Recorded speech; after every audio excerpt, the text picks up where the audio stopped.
Hey boys and girls, welcome back to Munro Live. We're standing out here in front of the Protean, well, it's actually a Mercedes, but it's got Protean wheel motors in it. And we're going to give it a quick test ride. We talked about this a little bit already. So I've got Tom again here and Cory, and you can see that I have this thing around my neck. So unfortunately I'm not going to be doing any hard driving. So Cory's going to take over. He's going to run you around a clover leaf, and that'll tell you what it looks like to drive this car that has vectoring. So vectoring is kind of a cool thing if you want to go fast and not kill yourself. So that means that each wheel can be run independent of each other. So I'm going to jump in, I'm going to drive around, and I'll do the slow stuff. And then Cory's going to jump in and do the real driving. So any suggestions or whatever, Tom? Got anything? No, I can certainly explain what we do as we go. Okay, good. So probably what will happen is the next time you see Tom, I'll be gone, Tom will be back, and then you'll be able to hear what he has to say. All right.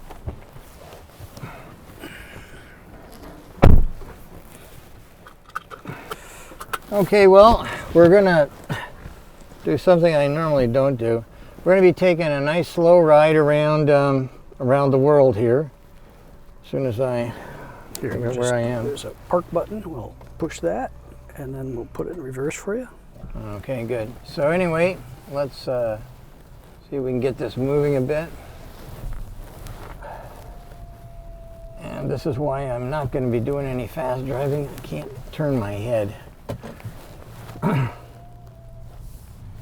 So the first thing that you find out about with this car is that slow speeds, it feels remarkably heavy. It's it definitely is holding the road. There's no question about that.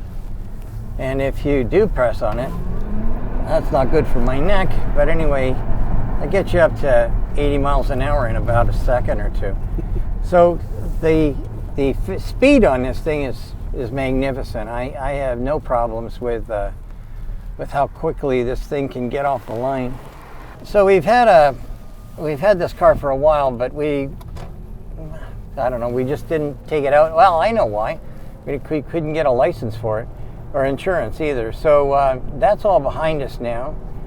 And so what I'd like to just have a look at is, how does this thing feel when we're driving it around in a normal kind of an environment? What's the horsepower or kilowatt rating for each one of these wheels? Each one's about 90 kilowatts peak. So yeah, you've got a total of about 440 horsepower, battery permitting, and that would be at a rather high rate of speed.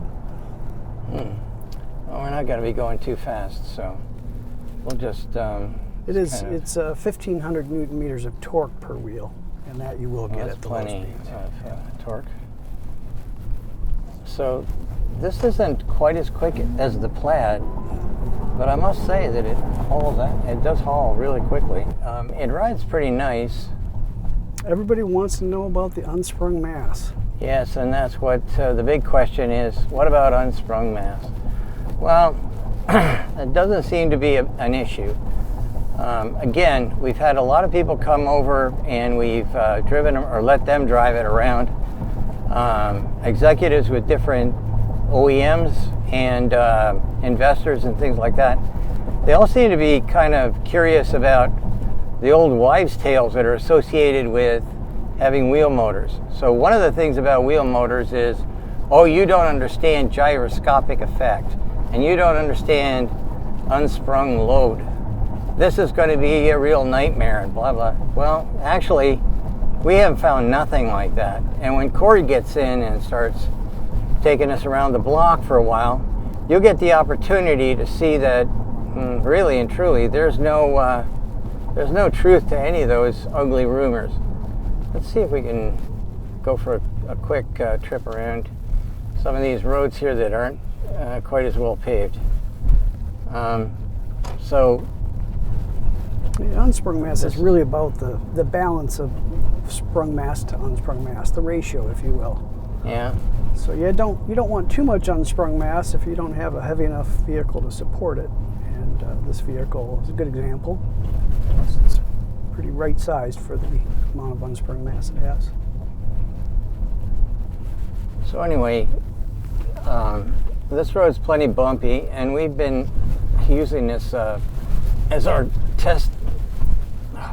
This is killing my Yep, got a killing my neck. manhole cover on that. And one. I did. I got a manhole cover on that one, so I don't want to wreck the car before Cory gets it.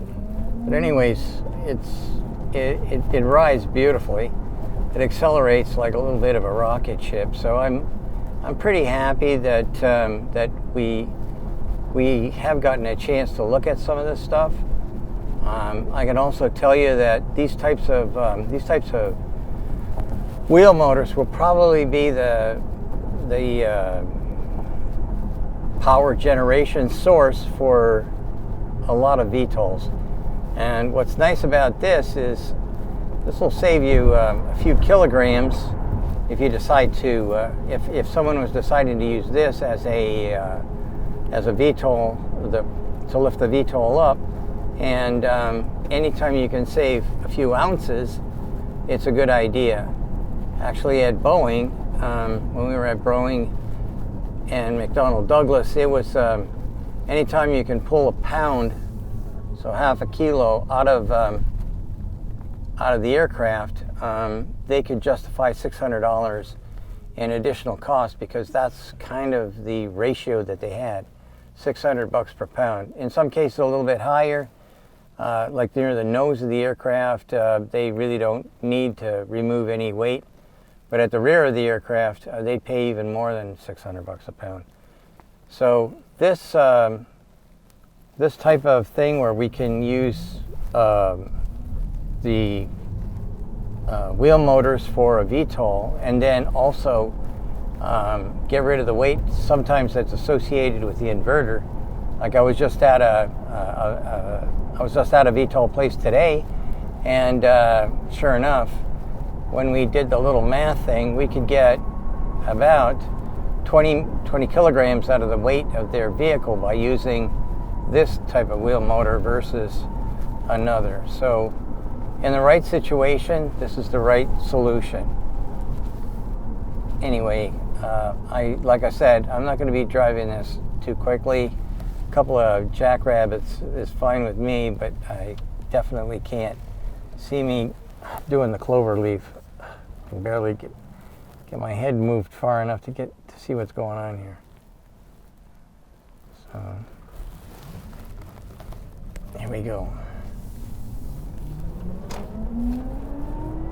The other thing that I noticed is that there's no chucking.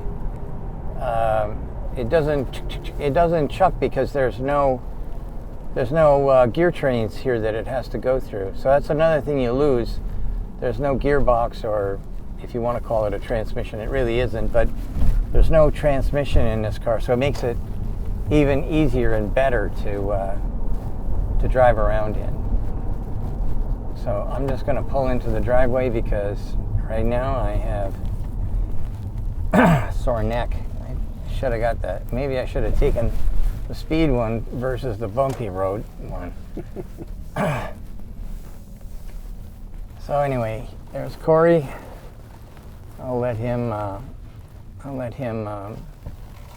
beat up the car a bit. So anyway, good. So anyway, I'll get out.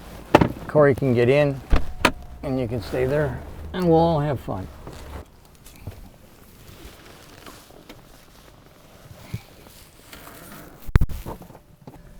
Hey everybody, it's Cory. Sandy asked that I take this for a quick ride because he is struggling with his neck a little bit, as you saw earlier in the video with his neck brace.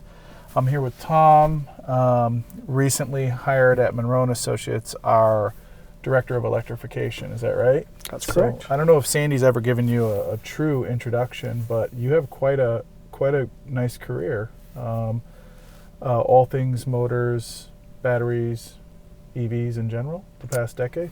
That's correct.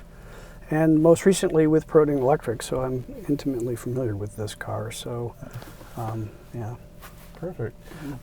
And the main reason why Sandy wanted me to drive this vehicle besides my neck is that I was the primary driver of the Plaid. I daily drove that. I took it to the test track.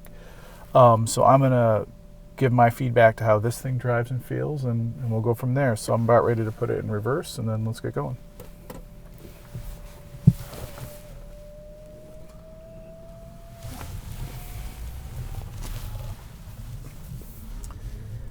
So in the Tesla Model S Plaid, when I put it in track mode, one of the things that I noticed was how the track mode made it feel like it was a rear-wheel drive car. So even though it was all-wheel drive with one motor in the front and two in the rear, they were able to accomplish that torque vectoring feel with two separate motors in the rear. But Tom, what's the advantage of having wheel motors as opposed to inboard motors with the drive shaft?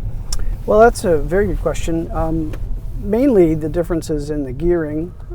Obviously, everyone knows that there's more unsprung mass when you move the motor out to the wheel, but if you put a gearbox between a motor and a wheel, the gearbox adds backlash, and because of that, you're not able to change the torque polarity quickly. So you can't go from motoring to braking and back again without a driveline clunk when there's backlash. So this allows for the torque polarity to switch quickly, and because of that, you get an advantage in the torque vectoring algorithm. It's quicker. Yeah. So that's your biggest difference. Now, of course, this is 4 motors, so there are some 4 motor per wheel vehicles with 4 motors, but this one is. And we did receive our Rivian, which also has 4 motors, all inboard. But I had a chance to drive that, but I did not put it in sport mode yet. So this is the first time I've ever driven a vehicle with 4 motors and 1 at each wheel. In the past, other vehicles had achieved some level of torque vectoring, internal combustion engine vehicles, with the computer and the transmission and other attributes. Are you aware of those old school torque vectoring methods? Sure. There's a couple of popular ones. One simply uses the very slow and inaccurate friction brake to try to transfer torque from one side of the vehicle to the other. Another would be more sophisticated, where they use clutches and hydraulic control to be able to provide the torque differential that way. Even there, it's a little bit open loop and a little bit slow to actuate. So this should be the faster and more accurate way of doing that. But of course, both are very algorithm dependent, and that might be the real differentiators for a lot of them. Yeah, and since the formation of the YouTube channel, Sandy and I have had the opportunity to drive now well over almost 24 new EVs, believe it or not, between press vehicles, this vehicle, vehicles we've purchased. And the main reason behind us driving this is we really want to compare and contrast this technology compared to what the industry is currently doing right now. So we're headed up to a cloverleaf here, and we're going to see how it handles around this curve.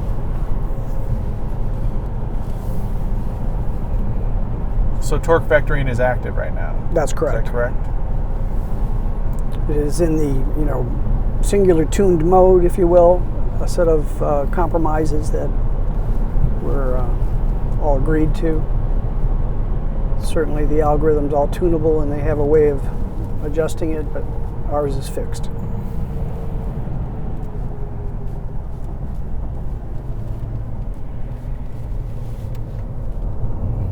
All right, so it should be where the magic is.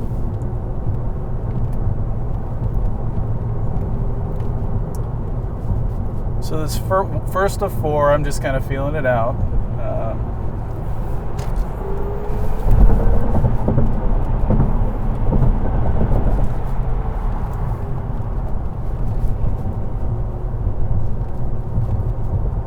Of course, there's a car in front of us now. Feels real stable, and unfortunately, there's a car in front of us. So I'm going to take this a little easy here.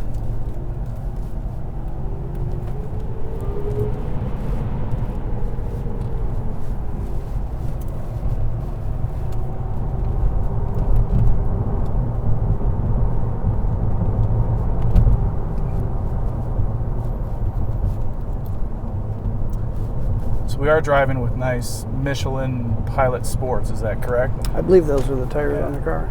So they're, Much nicer than the winter tires we had on the Plaid, which were atrocious. It is rush hour traffic right now, which is kind of unfortunate. oh, we'll probably get a break in the traffic eventually here.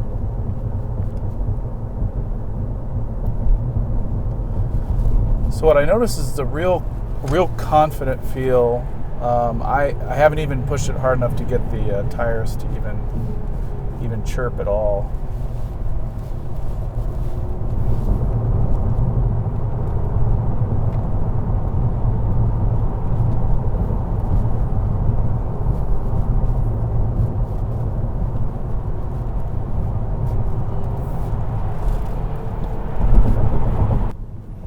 So I really like how it feels. I'm not pushing it too hard. This is a very expensive machine. I don't know how reckless or unreckless other people have been driving this, but Well, we have to stay within the limits of the law, that's yeah. for sure. And feels pretty great. So I'm impressed. I actually think it has a little better feel than the Plaid that I drove. And this comes with a caveat. I know this is a Mercedes-Benz suspension. Is it still virtual ball on the front? Yes, it still has that same sort of suspension up front. And multi-link in the rear. That's right. But I think it primarily has to do with the tires. And the tires that I had on the Plaid were not suited for high performance endeavors. With the Plaid having a single motor in front, it wouldn't have a real practical way to do front left to right torque vectoring Yeah. without using brakes. So you should have a little difference there. May not be anything you can notice as a driver though. And you get it at the limits, you might notice it more there, but obviously there's only so much you can do in the public roads. Mm-hmm. Well, I appreciate Protean for letting us take this out. I know this vehicle's probably headed out of the country, right? It's the last Yes, day in the United States. That's right. And this is their demonstrator, their demonstrator. Right. It's one of two. There's a sister vehicle that's a station wagon or estate, they call it over there. And it's got a little bit more technical design, if you will. This one does not have the brake-by-wire system, so you can't demonstrate the shorter stopping distances and things like that that are, you know, all associated with in-wheel drive technology. But it still handles pretty good.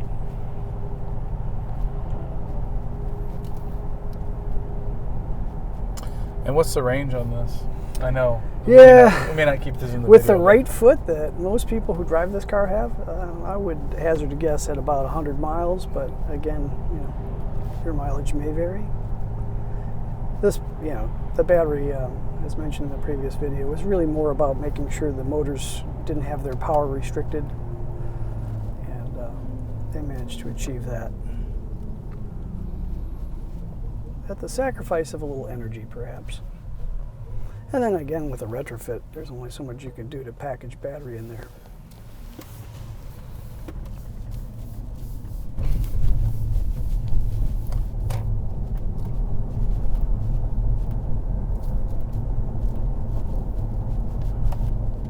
Well, thanks again for letting me take this for a spin, and now we'll get out, and Sandy's waiting for us for a wrap-up. Well, we're back, and I'd like to thank you all for watching Munro Live. If you're interested in more information on the wheel motors, just get us via the YouTube channel, Munro Live YouTube channel, and we'll see you. Have a great day. Bye.